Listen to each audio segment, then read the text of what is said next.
നമസ്കാരം. മലയാളി വാർത്തയിലേക്ക് സ്വാഗതം. വടകര കരിമ്പന പാലത്ത് റോഡരികിൽ നിർത്തിയിട്ട കാരവാനിൽ രണ്ടുപേരെ മരിച്ച നിലയിൽ കണ്ടെത്തിയ സംഭവത്തിൽ മരണകാരണം ഇനിയും അവ്യക്തമാണ്. ഒരുപാട് ദുരൂഹതകളാണ് മരണവുമായി ബന്ധപ്പെട്ട് ഇപ്പോൾ ഉയർന്നുകൊണ്ടിരിക്കുന്നത്. AC ഇട്ട് പലപ്പോഴും ഇത്തരത്തിൽ ഉറങ്ങാൻ കിടന്നിട്ട് മരണം സംഭവിച്ചിട്ടുള്ള വാർത്തകൾ നമ്മൾ കണ്ടിട്ടുണ്ട്. അതിപ്പോൾ വീടുകളിലാണെങ്കിലും റൂമിൽ AC ഇട്ടിട്ട് ഉറങ്ങാൻ കിടന്ന് ഒരുപക്ഷെ ഇത്തരത്തിൽ വിഷവാതകം വന്ന് ശ്വസിച്ച് മരണപ്പെടുകയോ അല്ലെങ്കിൽ വാഹനത്തിലാണെങ്കിലും ഇത്തരത്തിൽ അപകടത്തിൽപ്പെടുന്നത് സർവ്വസാധാരണമാണ്. AC ഇട്ട് ഉറങ്ങിയപ്പോൾ ഒരുപക്ഷെ ഉള്ളിൽ കാർബൺ മോണോക്സൈഡ് നിറഞ്ഞ് അത് ശ്വസിച്ചതാകാം മരണത്തിനിടയാക്കിയതെന്നാണ് സംശയം.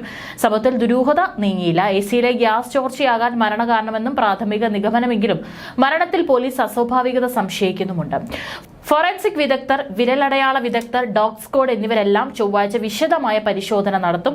രാത്രിയിലുള്ള പരിശോധന ഫലപ്രദമാകില്ല എന്നതിനാലാണ് പരിശോധന പകൽ സമയത്തേക്ക് മാറ്റിയത്. Rural SP P Nitin Raj ഉൾപ്പെടെയുള്ള ഉദ്യോഗസ്ഥർ രാത്രി തന്നെ സ്ഥലത്തെത്തി. ദേശീയപാതയിൽ കരിമ്പന പാലത്തെ KTDC റെസ്റ്റോറന്റിലേക്ക് പോകുന്ന വഴിയുടെ തുടക്കത്തിൽ തന്നെയാണ് വണ്ടി നിർത്തിയത്. തിരക്കേറിയ റോഡിന് സമീപമായതിനാൽ ആരും വണ്ടി അത്ര ശ്രദ്ധിച്ചിരുന്നില്ല. സംഭവം അറിഞ്ഞ് നൂറുകണക്കിന് ആളുകളാണ് സ്ഥലത്ത് തടിച്ചുകൂടിയത്. ആളുകളെ നിയന്ത്രിക്കാൻ പോലീസ് വണ്ടിക്ക് ചുറ്റും വടം കെട്ടി. കരിമ്പനപ്പാലം ഭാഗത്ത് ഇടയ്ക്കിടെ ഗതാഗത തടസ്സമുണ്ടായിരുന്നു. തിങ്കളാഴ്ച രാത്രി 8ഓടെയാണ് രണ്ടുപേരെ കാരവാനിൽ മരിച്ച നിലയിൽ കണ്ടെത്തിയത്.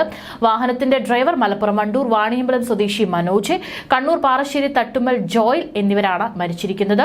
ദേശീയപാതയിൽ തിങ്കളാഴ്ച രാവിലെ മുതൽ വാഹനം നിർത്തിയിട്ടിരുന്നു. കുന്നംകുളത്തുകാരായ ഒരു കുടുംബത്തെ ഞായറാഴ്ച ഒരു കല്യാണത്തിൽ പങ്കെടുക്കുന്നതിലേക്കായി കാരവാനിൽ കണ്ണൂരിൽ എത്തിച്ചിരുന്നു.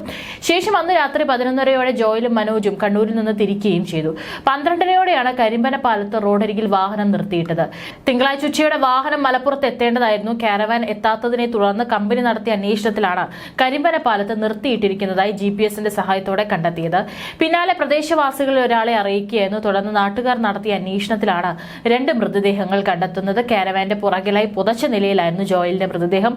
കാരവാനിൽ വാതിലിനോട് ചേർത്തായിരുന്നു മനോജിന്റെ മൃതദേഹം കിടന്നിരുന്നത്. മനോജിന്റെ കയ്യിൽ വണ്ടിയുടെ താക്കോൽ ഉണ്ടായിരുന്നു. രക്ഷപ്പെടാനുള്ള ശ്രമത്തിനിടെ മരണപ്പെട്ടതാകാമെന്നാണ് പോലീസ് സംശയിക്കുന്നത്. മലപ്പുറം എടപ്പാളി front line hospitality property management സ്ഥാപനത്തിന്റേതാണ് വാഹനം.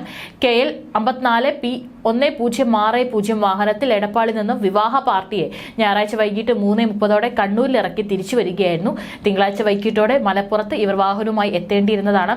എത്താതായതോടെ ലൊക്കേഷൻ മനസ്സിലാക്കി സ്ഥാപനവുമായി ബന്ധപ്പെട്ടവരും അന്വേഷണത്തിലായിരുന്നു. AC ഇട്ട് ഉറങ്ങിയപ്പോൾ ഉള്ളിൽ കാർബൺ മോണോക്സൈഡ് നിറഞ്ഞ് അത് ശ്വസിച്ചതാകാൻ മരണത്തിനിടയാക്കിയതെന്ന സംശയമുണ്ടെങ്കിലും പോലീസ് ഇത് സ്ഥിരീകരിച്ചിട്ടില്ല. മൃതദേഹം കാണുമ്പോൾ AC ഓണായ നിലയിലായിരുന്നു. പാർക്കിംഗ് ലൈറ്റും കത്തുന്നുണ്ട്. ദേശീയപാതയിൽ കരിമ്പന പാലത്ത് KTDC റെസ്റ്റോറന്റിലേക്ക് പോകുന്ന വഴിയുടെ തുടക്കത്തിൽ തന്നെയാണ് വണ്ടി നിർത്തിയത്. തിരക്കേറിയ റോഡിന് സമീപമായതിനാൽ ആരും വണ്ടി അത്ര ശ്രദ്ധിച്ചിരുന്നില്ല.